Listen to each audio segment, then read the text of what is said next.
Hello, good morning class. बच्चों, मेरा नाम विश्वम्बर है। जैसे कि आप स्क्रीन पर देख रहे होंगे, मैं गुफा रोड हिंदी सेकेंडरी स्कूल से हूँ। आज हम लोग भूगोल विषय के एक इंटरेस्टिंग पार्ट का अध्ययन करेंगे जिसका नाम है पर्यटन।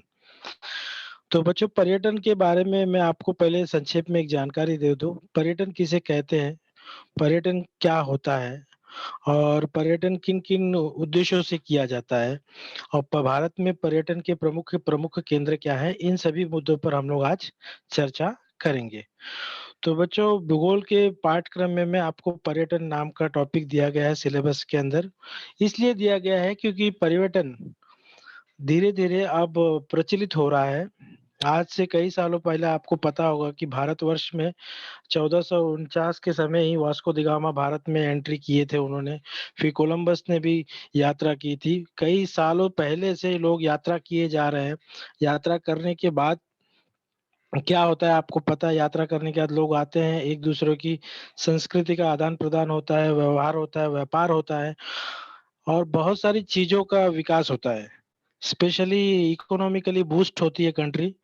तो इसीलिए इस पर्यटन को आपके अभी से अध्ययन के सिलेबस में आपको दिया गया है ताकि आप इसके बारे में छोटी बहुत जानकारी प्राप्त करें। तो बेटा, मैं ये आपको स्क्रीन पे देख दिखा रहा हूँ, कुछ चित्र दिखा रहा हूँ। आप लोग अगर देख पा रहे होंगे तो जैसे कि आपको, एक सेकंड है बेटा, ये आपको कई एक स्लाइड में कई चित्र दिख रहे होंगे, 4 चित्र दिख रहे होंगे। सबसे पहले चित्र में एक समुद्र का किनारा है और कुछ नारियल के पेड़ दिख रहे होंगे। दूसरे चित्र में भी एक समुद्र का किनारा है, वहां पे काफी लोग हैं। तीसरे चित्र में भी समुद्र का किनारा और चौथे चित्र में भी समुद्र का किनारा होगा। कई बच्चे इन चित्रों से परिचित होंगे कि जो पहला दूसरा चित्र है ये अपने मुंबई के जुहू चौपाटी का चित्र है बेटा। ये जुहू चौपाटी का चित्र है, ये दोनों जुहू चौपाटी का चित्र है बेटा। और उसके बाद अगर आप देखेंगे, ये जो नीचे वाला चित्र है ये मरीन ड्राइव का चित्र है। ओके। तो समुद्र के किनारे मुंबई में बहुत ही फेमस है। अक्सर लोग यहाँ पर घूमने के लिए आते हैं, फन के लिए आते हैं, प्रसन्नता के लिए आते हैं। आगे देखिए बेटा, अगली स्लाइड जिसके अंदर कुछ पहले स्लाइड में आप पहले चित्र में आपको एक बाघ दिख रहा होगा, दूसरे में आपको पेंगुइन दिख रहे होंगे, तीसरे में एक इमारत दिख रही होगी। ये जो इमारत है आपके भायखला में स्थित है, भायखला में स्थित है। ये इमारत का नाम है जीजा माता उद्यान। ये जू है बेटा, जिसे कहते हैं हम चिड़ियाघर।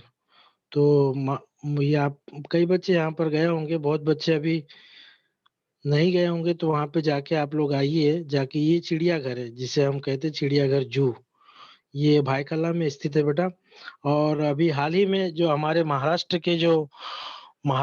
राज्य के जो हमारे पर्यटन मंत्री है जिनका नाम है आदित्य ठाकरे, माननीय आदित्य ठाकरे, उन्होंने मुंबई के जो चिड़ियाघर के अंदर ये पेंगुइन पेंगुइन जो कि विदेशी प्राणी है, पक्षी है, इसे भी सम्मिलित किया है। और फिर आप देखेंगे अगली स्लाइड में आपको दिख रहा होगा दरगाह का चित्र। ये हाजी अली दरगाह है, सबको मालूम है। देखो बेटा, ये हाजी अली दरगाह है, ये महालक्ष्मी के पास में स्थित है। ये अगला चित्र भी वहाँ हाजी अली का है और उसके बगल में जो चित्र है ये गेटवे ऑफ इंडिया का है। करेक्ट। यहाँ पे कई लोग दिख रहे होंगे आपको स्क्रीन पे। उसके बाद में जो नीचे एक बड़ा चित्र है ये भी गेटवे ऑफ इंडिया का है। यहाँ पे आपको बोट भी दिख रही होगी। अक्सर लोग इन बोटों पे बैठ के अलीबाग जाते हैं। और पीछे की तरफ आपको यहाँ पर एक विशालकाय इमारत दिख रही होगी। ये इमारत जो है बेटा, ये इमारत जो है कि पूरे जग में विख्यात है। जब बाहर देश के कोई भी लोग आते हैं तो अक्सर इस इमारत में रुकते हैं। और इस इमारत का नाम आपको पता होगा, ताजमहल होटल है। ताज होटल जिसे कहते हैं, ताजमहल नहीं, ताज होटल। ये जूनी बिल्डिंग है और ये जो है ताज की नई बिल्डिंग है बेटा। ये सब मुंबई के फेमस समुद्र के किनारे और ऐतिहासिक जगह हैं। उसके बाद में ये चित्र आपको दिख रहा होगा, इस चित्र से भी आप परिचित होंगे, है ना। सोने का दिख रहा होगा ये मंदिर जैसा नुमा। इसे कहते हैं हम लोग स्वर्ण मंदिर। गोल्डन टेम्पल अमृतसर में स्थित है, पंजाब में। आप जानते होंगे इसके बारे में। अक्सर लोग वहाँ पर दर्शन करने जाते हैं गुरु नानक जी के, और वहाँ की विशेषता ये है कि मंदिर के ऊपर जो तो चादर दी गई है वो सोने की रंग की है। तो सोने के रंग की चादर है, इसीलिए उस मंदिर का नाम पड़ गया है स्वर्ण मंदिर। अक्सर लोग पर्यटन पर्यटन मतलब जो पर्यटन हम जब विभिन्न उद्देश्यों से नजदीक या दूर की यात्रा करते हैं, उसी को हम पर्यटन कहते हैं। सरल भाषा में अगर हम कहने जाएं तो पर्यटन मतलब घूमना, सैर सपाटा करना। और जो ये सैर सपाटा करता है, जो घूमता है, जो पर्यटन करता है, उसे हम पर्यटक कहते हैं। पर्यटन के लिए अंग्रेजी का एक शब्द है टूरिज्म। जो ट्रेवल करता है, a person who travel from one place to another person, ऐसा व्यक्ति जो एक स्थान से दूसरे स्थान पर यात्रा करता है, उसे हम ट्रेवलर कहते हैं, उसे हम यात्री कहते हैं, उसे हम पर्यटक कहते हैं। तो पर्यटन का इतिहास बहुत पुराना है। उसे हम यहाँ पर अभी नहीं देखेंगे। अभी हम लोग पहले बेसिक बातों को समझेंगे कि पर्यटक, अगर आपको पर्यटन करना है, आपको कहीं जाना है, जैसे कि मैंने बहुत सारे चित्र आपको यहाँ पर दिखाने की कोशिश की कि आप जुहू चौपाटी दिखाया, मरीन ड्राइव दिखाया, उसके बाद में फिर मैंने आपको जीजा माता उद्यान दिखाया, फिर हाजी अली दरगाह दिखाई। और यहाँ पे कुछ मैंने चीजें मिसिंग कर दी हैं, जैसे कि हॉस्पिटल्स। मुंबई में बहुत बड़े-बड़े और बहुत विख्यात हॉस्पिटल है, केएम हॉस्पिटल है, टाटा हॉस्पिटल है, ये सब बहुत विख्यात हॉस्पिटल है, और यहाँ पे लोगों की सेवा बहुत अच्छे तरीके से की जाती है।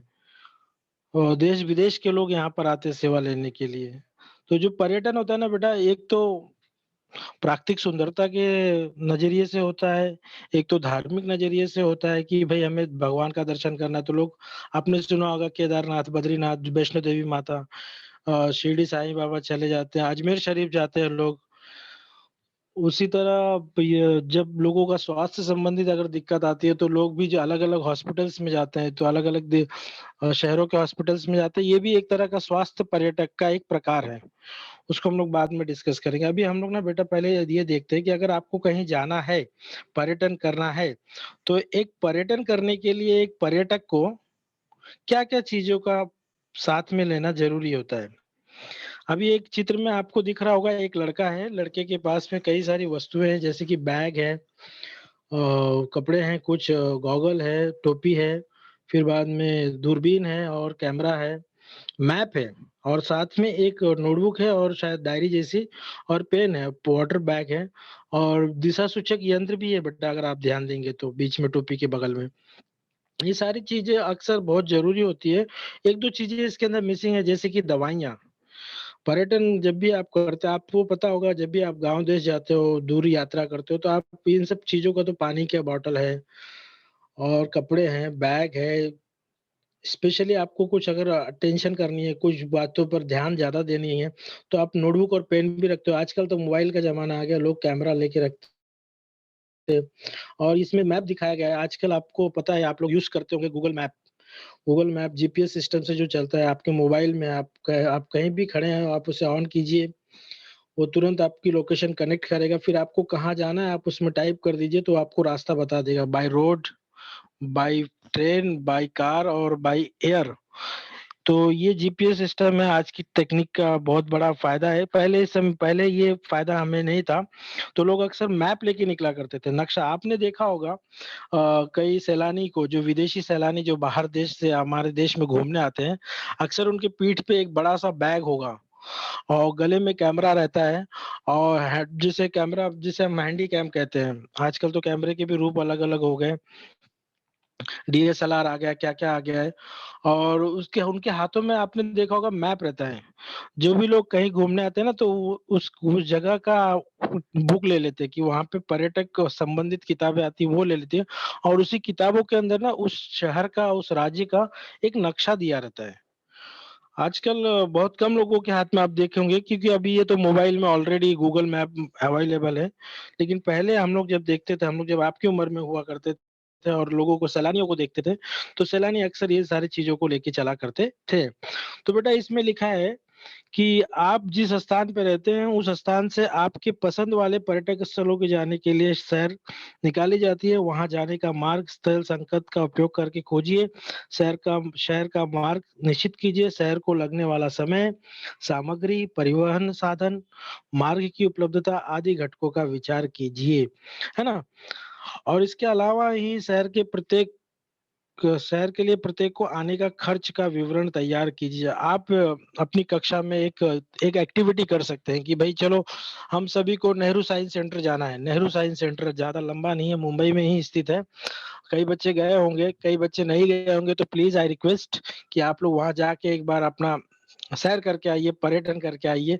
बहुत ही अद्भुत जगह है, आपको बहुत कुछ सीखने को मिलेगा, आपको बहुत ही सुकून मिलेगा। वहाँ की नैसर्गिक सुंदरता भी बहुत अच्छा है और आपको साइंस से रिलेटेड बहुत सारे वहाँ पे जो संकल्पनाएं हैं, जो कॉन्सेप्ट है, वो आपको क्लियरिटी वहाँ पे मिल जाएगी। बेटा यहाँ पे देखिए, तो अभी अगर आपको नेहरू साइंस सेंटर जाना होगा, तो नेहरू साइंस सेंटर जाने के लिए आप क्या करेंगे? सीधी बात है, अपना सामान लेंगे जो आपको जरूरी है, आवश्यक है। आपकी एक नोटबुक रहेगी या पेन रहेगा, मोबाइल रहेगा, कैमरा रहेगा। आजकल तो कैमरा भी मोबाइल में आ गया, अलग से कैमरा लेने की जरूरत नहीं पड़ती है। तो काफी फायदा मिला है तकनीकी में। और ये पर्यटन, इसीलिए पर्यटन का ना, जो कहते हैं ना कि पहले जो पर्यटन हुआ करता था काफी दूरों दूर होता था, काफी दिनों तक होता था और बहुत सारी रखड़पट्टी होती थी। लेकिन आजकल इतनी सुविधाएं हैं, एक मोबाइल ले लिया, मोबाइल के अंदर आपको दिशा सूचक यंत्र भी मिल जाएगा, मोबाइल में आपको कैमरा भी मिल जाएगा, मोबाइल में आपको जीपीएस भी मिल जाएगा, सारी सुविधाएं आपको एक ही चीज में मिल जाएगी। और पहले क्या होता था कि हमें कैमरा अलग से कैरी करना पड़ता था, दूरबीन अलग से कैरी करना पड़ता था।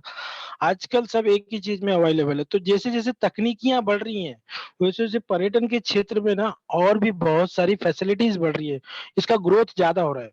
जैसे कि आप देखो, अगर आपके पास कोई गमला हो, कोई पौधा हो, और पहले तो वो छोटे से गमले में है, तो जब तक छोटा रहेगा तो कोई बात नहीं, लेकिन जब पौधा आकार बड़ा होगा, उसका पौधा जब ग्रोथ करेगा, तो उसका गमला भी अगर ग्रोथ नहीं करेगा, अगर उसका गमला बड़ा आप नहीं करोगे देखो, तो क्या होगा फिर, वो उसका विकास नहीं हो पाएगा। हम देखते हैं कि गमले में अगर पौधा थोड़ा बड़ा हो जाता है तो उसे निकाल के मिट्टी में, जमीन में गाड़ देते हैं, ताकि उसे स्वतंत्र रूप से बढ़ने का मौका मिले। ठीक उसी तरह पर्यटन में जब धीरे धीरे तकनीकियों में विकास हुआ, ठीक उसी तरह पर्यटन में भी काफी विकास हुआ। और आपको पता है कि पता ही होगा कि एक टूरिज्म एक ऐसा सेक्टर है, पर्यटन एक ऐसा क्षेत्र है जिससे देश को आर्थिक सपोर्ट तो मिलता ही है, आर्थिक लाभ तो मिलता ही है, उसके अलावा यहाँ पर सामाजिक और सांस्कृतिक आदान प्रदान होता है। हम किसी जगह जाते हैं तो वहाँ का कल्चर सीख के आते हैं। अभी जैसे कि मैं उत्तर प्रदेश में जाऊँ, उत्तर प्रदेश का रहने वाला हूँ, मैं महाराष्ट्र में आता हूँ, तो मुझे यहाँ पता चलता है कि लोगों की यहाँ की बोली भाषा मराठी है। लोगों का यहाँ का पहनावा क्या है, लोगों का यहाँ पे तौर तरीका कैसा है, यहाँ का चाल चलन कैसा है। चाल चलन मतलब यहाँ की संस्कृतियाँ कैसे हैं, यहाँ के रीति रिवाज कैसे हैं। यहाँ पे गणेशोत्सव मनाया जाता है, यहाँ पे गोकुल धाम, गोकुल अष्टम, क्या बोलते हैं, गोपाल काला मनाया जाता है। ये सारे त्योहार देखने को मिलते हैं, उनके तरीके पता चलते हैं, है ना? तो बहुत सारी चीजें आपको टूरिज्म और पर्यटन से सीखने को और देखने को मिलती हैं बेटा। तो पहले हम लोग इसमें देखते हैं पर्यटन की परिभाषा क्या है। एक तकनीकी परिभाषा जिसे आप परीक्षा में लिखेंगे कि अपना निवास स्थान छोड़कर, अपना रहने की जगह, अपना निवास स्थान छोड़कर अलग किसी जगह पर विभिन्न स्थानों को भेंट देना। अपना निवास स्थान छोड़कर विभिन्न स्थानों को भेंट देना, आनंद प्राप्त करना, मनोरंजन करना, व्यापार करना या फिर निवास करना आदि उद्देश्यों से यात्रा की जाती है। मतलब ये सारे उद्देश्य हो सकते हैं। आपको आनंद प्राप्त करना है, आपको भेंट देनी है, आपको मनोरंजन करना है, आपको व्यापार करना है या फिर आपको रहना है। इन पांचों चीजों से अगर आप एक जगह से दूसरी जगह जाते हो, तो ऐसी यात्रा को हम क्या कहते हैं? पर्यटन कहते हैं। ओके बेटा। और सरल भाषा में अगर मैं आपको समझाने जाऊं कि भाई अगर पर्यटन किसे कहते हैं, टूरिज्म किसे कहते हैं, तो भाई किसी काम, किसी उद्देश्य के लिए एक जगह से दूसरी जगह जाना, वही अपने को पर्यटन कहलाता है। फॉर एग्जाम्पल, मैं ऐसी जगह उत्तर भारत में रहता हूँ, तो उत्तर भारत में मुझे समुद्र देखने को नहीं मिलता है, क्योंकि उत्तर भारत में समुद्र पाए ही नहीं जाते हैं। तो मैं उत्तर भारत से भारत का नक्शा आपको दिखाता हूँ, एक सेकंड है बेटा, ये देखिए। ये देख रहे हैं आप लोग भारत? आपने भारत को भारत के जो फिजिकल रूप को, जब भारत के आपने राजनीतिक स्वरूप को पढ़ने की कोशिश किया होगा, तब आपको पता चला होगा कि भारत एक उपमहाद्वीप है। उपमहाद्वीप क्यों है बेटा? क्योंकि भारत का आप अगर नक्शा देखेंगे तो आपको पता चलेगा, आपको ज्ञात होगा कि भारत एक पश्चिम, एक पूरब, सॉरी, आप अगर भारत का नक्शा देखेंगे तो भारत एक उप महाद्वीप है। क्यों उपमहाद्वीप है? क्योंकि महाद्वीपीय प्रदेश इसके लिए कहा जाता है भारत को। आपने भूगोल की किताबों में देखा होगा महाद्वीपीय प्रदेश। ये देखिए, ये जो है आपकी जो कौन सी दिशा है? ये पश्चिम दिशा है, और इस तरफ आपकी पूर्वी दिशा है। तो पूर्व और पश्चिम और ये नीचे दक्षिण, ये तीनों दिशाओं से पानी से घिरा हुआ है। ये जो नीले रंग का है ना बेटा, ये पानी है। तो जो प्रदेश, जो राज्य तीन जगहों से घिरा होता है, उसे हम लोग क्या कहते हैं? उपमहाद्वीप। और जो चारों जगह से घिरा होता है उसे हम आइलैंड कहते हैं, महाद्वीप कहते हैं, द्वीप कहते हैं ना बेटा, द्वीप समूह कहते हैं। जो चारों तरफ से घिरा होता है, द्वीप समूह। जैसे कि अंडमान निकोबार, आप देख रहे होंगे नक्शे में, अगर आपको दिखाई दे रहा होगा, पोर्ट ब्लेयर है, लक्षद्वीप है, ये सारी चीजें यहाँ पे देखिए, ये चारों तरफ से घिरे, तो इनको हम लोग क्या कहते हैं? आइलैंड कहते हैं। आइलैंड मतलब द्वीप समूह, द्वीप। और जो तीनों दिशाओं से घिरे हों समुद्र की तरफ से, उसे हम क्या कहते हैं? उपद्वीप। तो ये भारत उपद्वीप है। और इसमें आप देखेंगे कि मुझे ये इस तरफ, एक सेकंड है बेटा, मुझे इस तरफ, ये उत्तर की दिशा है ना, उत्तर और पूर्व, ये उत्तर हुआ आपका, ये दक्षिण हुआ आपका, ये पूर्व हुआ आपका, और ये बेटा पश्चिम हुआ ना, नॉर्थ, साउथ, ईस्ट, वेस्ट। अब क्या हुआ, ये जो उत्तर और पूर्वी किनारा है ना बेटा, यहाँ पे आपको समुद्र नहीं मिलेंगे। अगर यहाँ के लोगों को अगर समुद्र देखना है, समुद्री किनारा देखना है, तो उन्हें पश्चिम में आना होगा, पश्चिम में आना होगा, या फिर दक्षिण में आना होगा, या फिर थोड़ा सा नीचे आना होगा पूर्व में। जैसे ये देखिए चेन्नई साइड, विशाखापट्टनम, जगन्नाथपुरी, ये सब साउथ के बहुत ही फेमस बीच है यहाँ पे। आप यहाँ पे देख रहे हैं मुंबई, पणजी, मैंगलोर।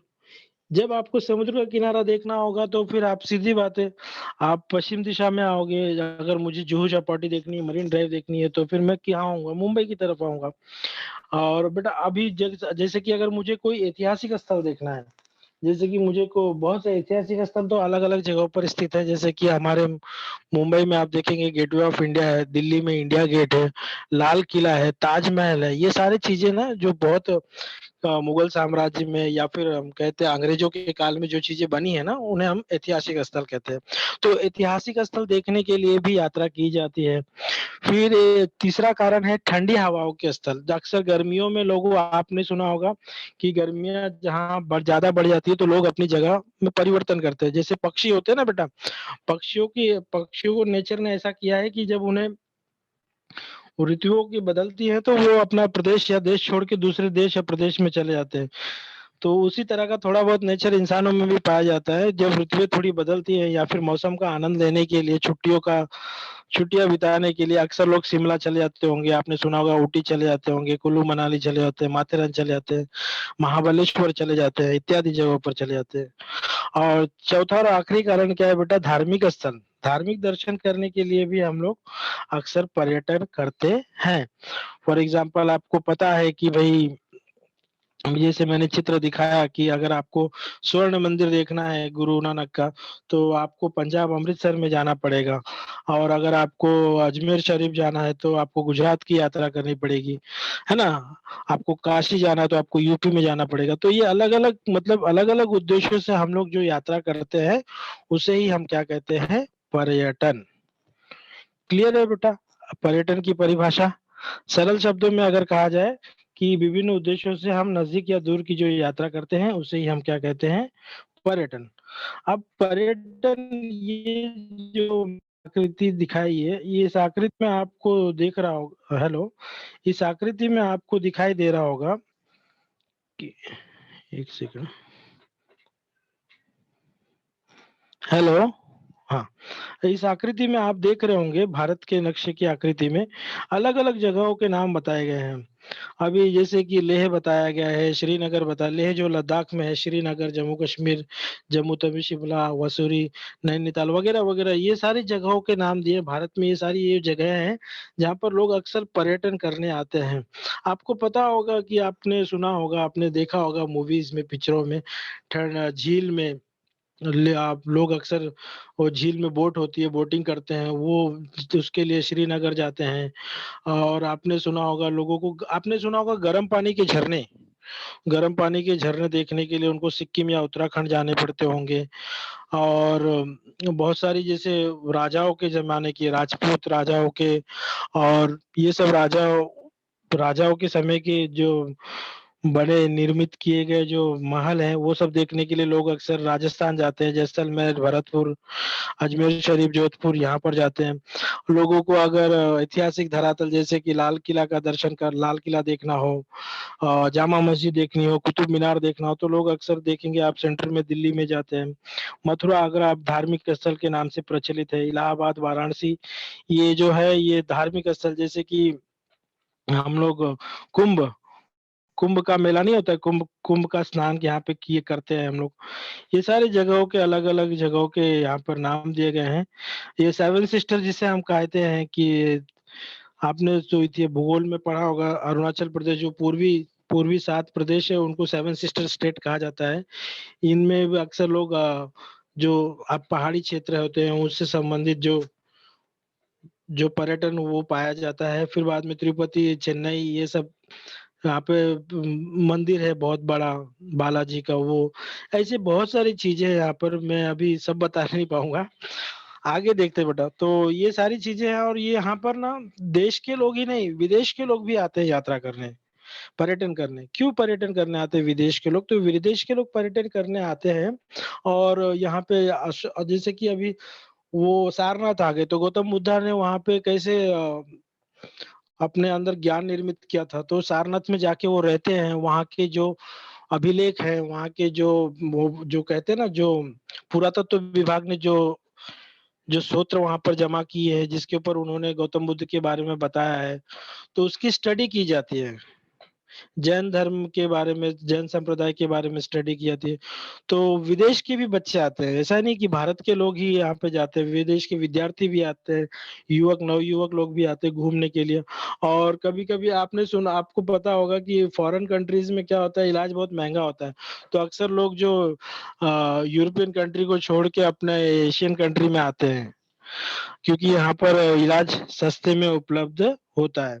तो ये सारी बातें बेटा पर्यटन के अलग-अलग प्रारूप होते हैं। ये पर्यटन के अलग-अलग दृष्टिकोण आप कह सकते हो उसको कि पर्यटन करने के अलग-अलग क्या उद्देश्य होते हैं।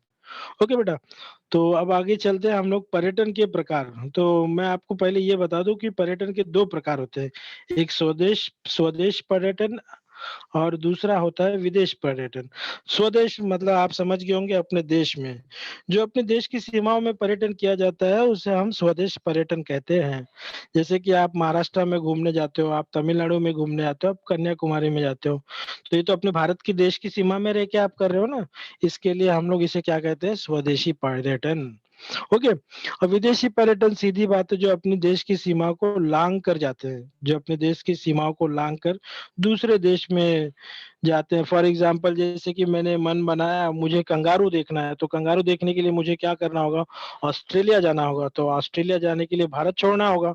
तो मैं भारत छोड़ के ऑस्ट्रेलिया जाता हूँ, अपना देश छोड़ के ऑस्ट्रेलिया जाता हूँ, तो इसे हम कहते हैं ये विदेशी पर्यटन। अभी उदाहरण के तौर पे अभी जैसे इंग्लैंड का मैच चालू होने वाला है ना, तो अभी मुझे मैच देखना है, लाइव मैच देखना है, मैदान में बैठ के देखना है, तो मुझे अपने देश को छोड़ के इंग्लैंड जाना होगा, तो इंग्लैंड जाने को जाऊँगा, तो इसको हम क्या कहेंगे विदेशी पर्यटन, क्योंकि मैं अपना देश छोड़ के दूसरे देश में जा रहा हूँ। आई बात समझ में बेटा? तो अब क्या होता है कि अपने देश में आप कहीं भी घूमो उसमें कोई प्रॉब्लम नहीं होती, कोई कोई फ़ॉर्मेलिटीज़ नहीं होती, कोई रिक्वायरमेंट नहीं होती, कोई आवश्यक चीज़ें नहीं होती, कोई औपचारिकता नहीं होती। लेकिन जब आप विदेश में पर्यटन करने जाएँगे तो थोड़ी बहुत फ़ॉर्मेलिटीज़, थोड़ी बहुत आपको जो प्रक्रिया होती है उसको फॉलो करनी होती है। तो क्या प्रक्रिया होती है बेटा? अगर आप विदेश जाने लगोगे तो विदेश जाने के लिए सबसे बड़ी प्रक्रिया ये होती है कि आपको पासपोर्ट चाहिए। पासपोर्ट चाहिए। पासपोर्ट एक तरह का आप कह सकते हैं टिकट। एक तरह का, जैसे आप गाँव जाओ, कहीं जाओ तो उसके लिए टिकट निकालनी पड़ती है ना, तो उसी तरह पासपोर्ट। तो पासपोर्ट के ऊपर ही टिकट मिलेगा आपको, तो पासपोर्ट आपके पास होना चाहिए। फिर आप जिस कंट्री में जा रहे हैं वहाँ की अनुमति चाहिए, उसे हम कहते हैं वीजा। उसे हम क्या कहते हैं? वीजा। पासपोर्ट के अलावा वीजा होना चाहिए, तभी जाके आप टिकट निकाल पाओगे और तभी जाके आप उस जगह में, विदेश में अपना पर्यटन कर पाओगे। इसके अलावा आपने देखा होगा कि कुछ लोग कमाने धमाने जाते हैं दुबई, कुवैत, अगला अलग अलग जगहों पर, जैसे कि कनाडा वनाडा में। तो यहाँ पर जब जाते हैं लोग तो इनको पासपोर्ट की जरूरत पड़ती है, वीजा की जरूरत पड़ती है, और इसके अलावा बेटा इनको अपना बीमा करवाना पड़ता है। बीमा करवाना पड़ता है, इनको अपना हेल्थ चेकअप कराना पड़ता है, ताकि आप अगर किसी की कोई बीमारी हो तो उसको वहां पे रोका जा सके। और एयरलाइंस पे ये सब बातों को ज्यादा फोकस किया जाता है। तो ये सब बातें बहुत इंपॉर्टेंट होती है पर्यटन के लिए। और पर्यटन एक्चुअली क्या होता है बेटा? पर्यटन का आजकल बहुत तेजी से ग्रोथ हो रहा है। पर्यटन का जो क्षेत्र है इतना तेजी से ग्रोथ हो रहा है। आप क्योंकि इंटरनेट आ गया है, सैटेलाइट की मदद से, इंटरनेट की मदद से आजकल हम लाइव टेलीकास्ट देख सकते हैं। हम एक जगह से दूसरे जगह की बातों को जान सकते हैं। तो और लोगों को, जब लोग ये जब देखते हैं, सुनते हैं, तो उनके अंदर की क्यूरियोसिटी, कौतूहलता बढ़ जाती है। और जब कौतूहलता बढ़ जाती है तो सीधी बात है, वो उस जगह पर जाके विजिट करना चाहते हैं, भेंट करना चाहते हैं। और जब जाके वहाँ पे विजिट करना चाहते हैं तो कुछ लोग तो जाके आ जाते हैं, लेकिन कुछ लोग वहीं पे रह भी जाते हैं। तो रहने के लिए भी अलग प्रोसेस है बेटा। लेकिन आप इतना बेसिक चीज याद रखो कि पर्यटन अगर आप विदेश में करना चाहते हो तो कम से कम आपको 3 चीजें होनी बहुत जरूरी है। सबसे पहली चीज, आपके पास उस कंट्री का पासपोर्ट होना चाहिए जो कि अपनी कंट्री से बनेगा। और जिस कंट्री में आप जाना चाहते हो वहाँ का वीजा आपको मिलना चाहिए। वीजा मिलने के बिना आप नहीं जा सकते हो, तो वीजा बहुत जरूरी है। और आपका बीमा होगा, आपका हेल्थ चेकअप होगा, वो कराना होगा। ये फॉर्मेलिटीज आपको पूरी करनी पड़ती है। और बेटा अब आगे देखो। और ये देखिए, आपको मैं कुछ स्लाइड्स दिखाता हूँ, इस आपकी टेक्स्ट बुक की पेज का ही है। आप यहाँ पर देख ले होंगे, पहले में आपको दिया गया है अभ्यारण्य। अभ्यारण्य मतलब जू होता है बेटा, चिड़ियाघर। तो उसके अंदर आपको एक हिरन दिख रहा होगा सुंदर सा। अक्सर लोग अलग अलग विभिन्न विभिन्न प्राणियों के बारे में अध्ययन करने के लिए, उनको समझने के लिए लोग अक्सर का पर्यटन करते हैं। फिर उसके नीचे दिख रहा होगा कि कुछ कॉलेज के वो जो लड़का लोग है, लड़की लोग है, वो लोग बैग वैग लेके जर्नी कर रहे हैं, ट्रेवलर के रूप में एक जंगल के अंदर, जंगल में घूम रहे हैं। तो आप लोगों तो देखे होंगे कि यहाँ पर बोरीवली में एक नेशनल पार्क है, राष्ट्रीय अभ्यारण्य, जिसका पूरा नाम है संजय गांधी राष्ट्रीय अभ्यारण्य नेशनल पार्क। वहां पे आप जाके विजिट करोगे तो जैसे कि आपने देखा होगा, अलग अलग वहाँ पे बीच में से एक नदी आई है, मीठी नदी आई है। वहाँ की लोकेलिटी अलग है, वहाँ पे जंगल ट्रेन है, जंगल सफारी भी अलग है। ट्रेन से भी आप वहाँ पे ट्रेन से घूम सकते हो, साइकिल से घूम सकते हो, पैदल भी घूम सकते हो, वहाँ पे कार से भी घूम सकते हो। अगर आपके पास नहीं है तो वहाँ पे ऑलरेडी पैसा देके भाड़े पे मिलती है।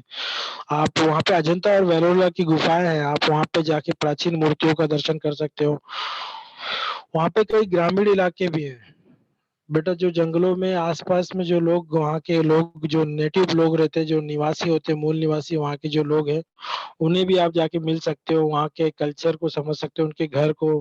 अभी उदाहरण के तौर पे मैं आपको बताऊं कि जैसे मैं पनवेल चले गया, तो पनवेल में मुझे आनंद वन गया, मैं आनंद वन में गया के वहाँ पे मैंने देखा कि आनंद वन में क्या होता है, वहाँ पे किस तरह के लोग रहते हैं, वहाँ का जीवन यापन कैसा है, वहाँ पे लोग क्या क्या काम करते हैं।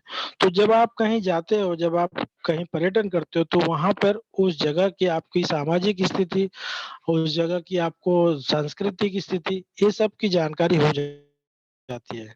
और साथ ही साथ आप वहाँ पर अपने, अगर कुछ आपके पास मौके, आपने सुना होगा, आप इतिहास आपको बताता है कि अंग्रेज यहाँ पर लगभग 300 साल पहले आए थे। इसलिए आए थे कि यहाँ पर रह के व्यापार कर सके। लेकिन धीरे धीरे उन्होंने व्यापार करते करते उन्होंने ईस्ट इंडिया कंपनी को स्टैब्लिश कर लिया। और फिर यहाँ के राजाओं से मिलके एक ऐसा दौर लाया कि भारत के ऊपर उन्होंने अपना कब्जा कर लिया। तो ये भी स्टार्टिंग में पर्यटन के ही रूप में आए थे, लेकिन धीरे धीरे ये पर्यटन बहुत ही भारी पड़ा और फिर भारत ने अच्छा का बहुत ही स्वाधीनता संग्राम जैसा युद्ध किया, फिर जाके इनसे हमें मुक्ति मिली। तो ये आप समझ सकते हो कि बेटा ये जो पर्यटन है आज से ही नहीं, इसके रूप अलग है और कई सालों से ये चला आ रहा है। अभी तो आप यकीन करोगे बच्चा कि आप आगे चल के जब आपकी पढ़ाई पूरी होगी, जब आप ग्रेजुएशन में जाओगे, तो ग्रेजुएशन में आपको जैसे कि साइंस है, साइंस के अंदर आप 12वीं तक तो आप नॉर्मली साइंस कॉमर्स आर्ट्स पढ़ते ही है।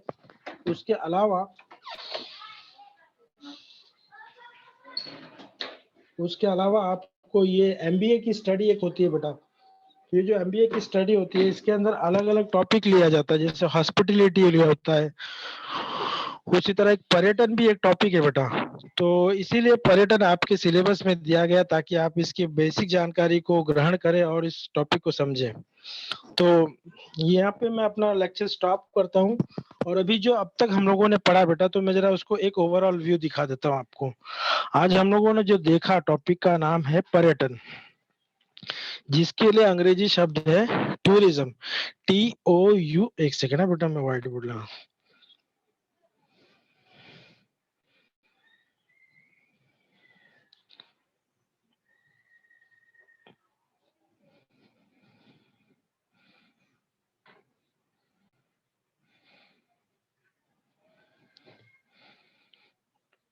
ओके, तो बेटा आज हम लोगों ने जो पार्ट देखा उसका नाम है पर्यटन।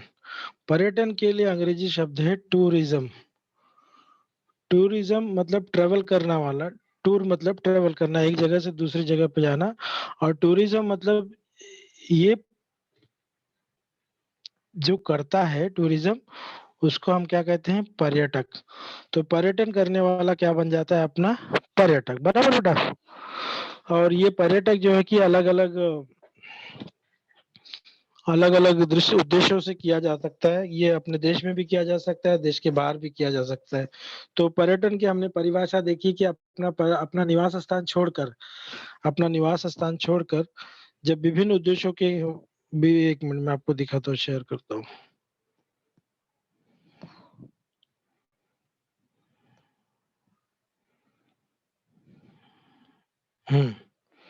ये देखिए, अपना निवास स्थान छोड़कर विभिन्न उद्देश्यों को भेंट देना। हम जब अपना निवास स्थान छोड़ के विभिन्न जो दूसरी जगहों पर जाके रहते हैं, भेंट देते हैं, चाहे वो आनंद प्राप्त करने के लिए हो, चाहे वो मनोरंजन प्राप्त करने के लिए हो, चाहे वो व्यापार करने के लिए, या फिर निवास करने के लिए। तो इन सभी उद्देश्यों से जो यात्रा की जाती है, वो ऐसी यात्रा को हम क्या कहते हैं बेटा, पर्यटन कहते हैं। पर्यटन जाने के लिए कुछ आवश्यक चीजों के बारे में यहाँ पे चित्र में आपको दिखाया गया है अभी, लेकिन इतनी सारी चीजों की आवश्यकता नहीं पड़ती है। अब तो मोबाइल के अंदर आपका जैसे कि आवश्यकता तो पड़ती है, लेकिन जैसे कुछ चीजों को हम शॉर्ट आउट कर सकते हैं। अभी उदाहरण के तौर पे अभी हमको ये दूरबीन की जरूरत पड़ सकती है, और लेकिन ये कैमरा की जरूरत अभी शायद नहीं पड़ेगी, मैप की जरूरत अभी शायद हमको नहीं पड़ेगी, और ये दिशा सूचक यंत्र की जरूरत हमको शायद अभी नहीं पड़ेगी। हो सके तो हमको नोटबुक की भी जरूरत नहीं पड़ेगी। ये इतनी सारी चीजों की अभी हमें आवश्यकता नहीं, क्योंकि मोबाइल के अंदर ये सारी चीजों को हम लोग यूज कर सकते हैं। तो तकनीकी वजह से पर्यटन को ज्यादा महत्व मिला। आपको मैंने कुछ स्लाइड्स दिखाए थे, कुछ चित्र दिखाए थे कि पर्यटन किन किन उद्देश्यों से किया जाता है। जैसे कि समुद्री तट के स्थल को देखने के लिए पर्यटन किया जा सकता है, किसी अभ्यारण्य या प्राकृतिक सुंदरता का दर्शन करने के लिए भी पर्यटन किया जा सकता है, धार्मिक स्थलों का, देवी देवताओं के स्थलों का दर्शन करने के लिए भी हम लोग पर्यटन करते हैं। और जैसे मुंबई में फेमस है सिद्धि विनायक मंदिर, महालक्ष्मी मंदिर, मुंबा देवी मंदिर, जीवदानी मंदिर। लोग आजकल अक्सर जीवदानी मंदिर आते हैं, वहां पे पहाड़ पे कैसे बना है, वहां पे लोग कैसे जाते हैं। पहले तो एक ट्रॉली जाती थी, अब तो मैंने सुना है कि शायद एक ट्रेन जाती है 80 लोगों को एक साथ बैठा के। तो लोग वहां पे जब विजिट करते हैं तो वहां का माहौल पता चलता है, वहां की संस्कृति पता चलती है, वहां का वहाँ का सामाजिक स्थिति पता चलती है। और अगली स्लाइड्स में मैंने आपको हाजी अली दिखाई, गेट ऑफ इंडिया दिखाया, गेट ऑफ इंडिया के पीछे का ताजमहल, पुराना होटल और नया होटल दिखाने की कोशिश की। उसके बाद स्वर्ण मंदिर जो कि पंजाब अमृतसर में स्थित है। ये सब मुंबई की फेमस फेमस जगह। यहाँ पर बहुत सारी जगह अभी भी मैं नहीं रख पाया हूँ, जैसे कि हैंगिंग गार्डन हुआ और नेहरू साइंस सेंटर हुआ। इन सारी चीजों का फोटो मैंने यहाँ पे नहीं लगाया है, लेकिन मैंने उसके बारे में आपसे चर्चा कर ली है। और ये देखिए, ये कहते हैं ना, दिन में अगर तारे देखने हो तो आपको तारे दिखाई देंगे, उसके लिए आपको नेहरू साइंस सेंटर जाना पड़ेगा। तारे तो हमेशा चमकते हैं ना बेटा, तारे तो दिन में भी चमकते हैं। दिन में सूर्य की रोशनी की वजह से तारों की रोशनी हमें नजर नहीं आती है। अगर आपको देखना है तो आप कहाँ देख सकते हो, तो नेहरू साइंस सेंटर में। और ये देखो, फिर मैंने भारत के पर्यटन स्थल आपको बताने की कोशिश की। अलग अलग जगहों पर आप जा सकते हो, वहां पर अलग अलग चीजों का आप आनंद ले सकते हो। कई लोग आनंद लेने के लिए जाते हैं, कई लोग, मैंने बताया कि स्वास्थ्य संबंधित चीजों को भी पूर्ति करने के लिए भी लोग पर्यटन करते हैं बेटा। जैसे कि मैं गांव देहात में रहता हूँ, वहां पर सुविधा नहीं है, तो मुझे अपने मुंबई में आके अगर ट्रीटमेंट करानी है, तो यहाँ पे जब मैं आऊंगा गांव देहात से मुंबई में, तो उसको भी स्वास्थ्य पर्यटन बोलेंगे, उसको वो भी एक तरह का पर्यटन ही हुआ। अभी मैं वहां से यहाँ आऊंगा तो कहीं रुकूंगा, कहीं रुकूंगा तो कुछ पैसे आमदनी बढ़ेगी, कहीं कुछ खाऊंगा पीऊंगा तो वहां आमदनी बढ़ेगी। तो आपके जो प्रदेश को, आपके राज्य को, आपके देश को पर्यटन से बहुत फायदा होता है। आर्थिक फायदा होता है, सामाजिक फायदा होता है। अगर मैं एक बार आया, मुझे अच्छा लगा, तो मैं दोबारा भी आऊंगा। तो ये इस तरह की बातें होती है बेटा। पर्यटन से क्या होता है, देश को आर्थिक और सामाजिक और राजनीतिक तीनों फायदे होते हैं। आगे देखिए, मैंने आपको बताने की कोशिश की कि पर्यटन के प्रकार कितने होते हैं। तो मुख्य रूप से दो प्रकार होते हैं, एक स्वदेशी होता है और एक विदेशी होता है। स्वदेशी मतलब जो जो पर्यटन हम अपने देश की सीमा में रह के करते हैं। उदाहरण के तौर पे महाराष्ट्र से चेन्नई जाना, चेन्नई से शिमला जाना, शिमला से उत्तर प्रदेश जाना, ये सारी चीजें क्या हो गई, स्वदेशी पर्यटन हो गया। और लेकिन विदेशी पर्यटन दूसरा है। विदेशी पर्यटन क्या होता है बेटा, कि जब मैं अपना देश छोड़ के, जब मैं अपना देश छोड़ के कहीं और दूसरे देश में जाता हूं, तो उसको हम कहते हैं विदेशी पर्यटन। विदेशी पर्यटन जाने के लिए, घूमने के लिए आपको दो तीन चीजें होने की जरूरत है। सबसे पहली चीज, आपके पास पासपोर्ट होना चाहिए। पासपोर्ट के बाद आपके पास वीजा होना चाहिए। और आपके पास जब पासपोर्ट और वीजा आ जाते हैं, तो आपका एक बीमा करवाना पड़ता है, हेल्थ बीमा। और ये हुआ मेरा आज का टॉपिक यहाँ पर खत्म। तो हेलो, हाँ सर। Good morning sir. हाँ, गुड मॉर्निंग, बोलिए ऋषिकेश। सर अभी आपने हम लोग को बताया पर्यटन जो हमारे देश में भी किया जाता है और अन्य देशों में भी किया जाता है। सर अभी आपने हम लोग को तीन चीज के बारे में बताया। अगर हमको किसी अन्य देश में जाना है तो हमको तीन चीज लेना पड़ेगा। पहला पासबुक, फिर बाद में सर पासपोर्ट, आपने वो वीजा और वीजा ऐसे कुछ बीमा। बताया था ना। हाँ, पासपोर्ट, वीजा बीमा, और बीमा। हाँ, सर बीमा क्या होता है? बीमा मतलब ये होता है कि बेटा, आप जब कोई दूसरे देश में यात्रा करते हैं, तो एक प्रोसेस होता है कि बीमा में आपका हेल्थ चेकअप होता है। आपकी पूरे शरीर का चेकअप किया जाता है, आपकी हार्ट रेट क्या है, आपका, आपको कोई बड़ी बीमारी तो नहीं है, ये सारी चीजों का चेकअप किया जाता है। उसके बाद ओके किया जाता है, उसके बाद भेजा जाता है। इसको बीमा कहा जाता है। आप बेटा, आप अगर आप जैसे कि आप बस में ट्रेवल करते हो, आप ट्रेन में यात्रा करते हो ना, तो आपके पास जो टिकट होता है ना बेटा, उसके अंदर भी बीमा का पैसा एडेड है। बीमा मतलब एक तरह का इंश्योरेंस होता है बेटा, वो पैसा हम पेड करते हैं गवर्नमेंट को। ओके।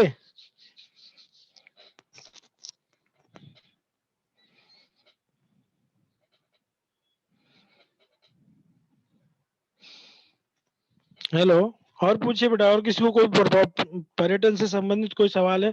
भारत के जो अपने पर्यटन मंत्री है, उनका नाम है प्रहलाद सिंह पटेल। और जो महाराष्ट्र के पर्यटन मंत्री है, उनका नाम है आदित्य ठाकरे। याद रखिएगा ये सब नाम आप।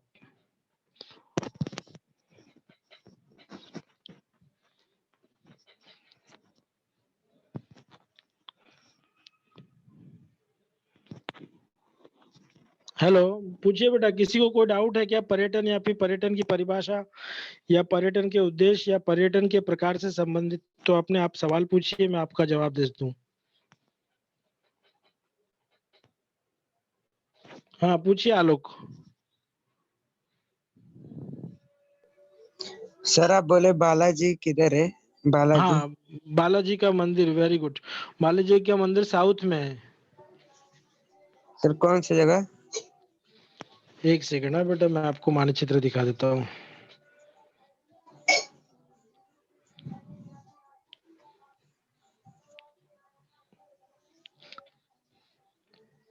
तिरुपति बालाजी का मंदिर, हाँ सर। ये आपको भारत देश का जो दक्षिण दिशा में, आपका बालाजी जो दक्षिण दिशा में एक जगह है,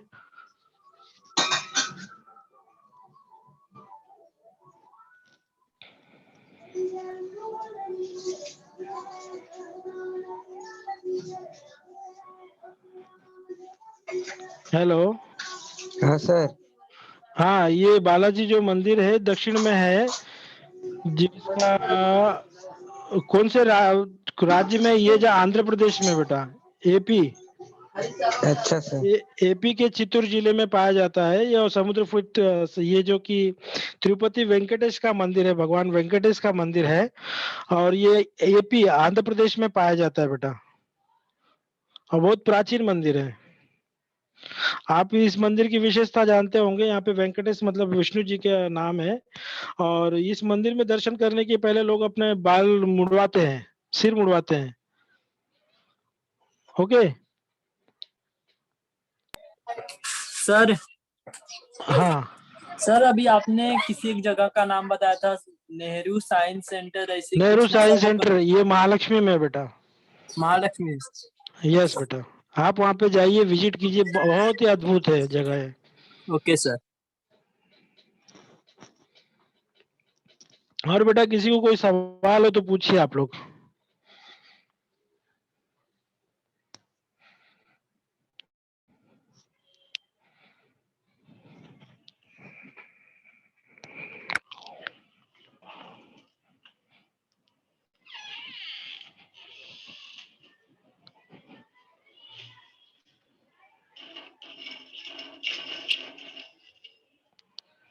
इसका नाम है पर्यटन।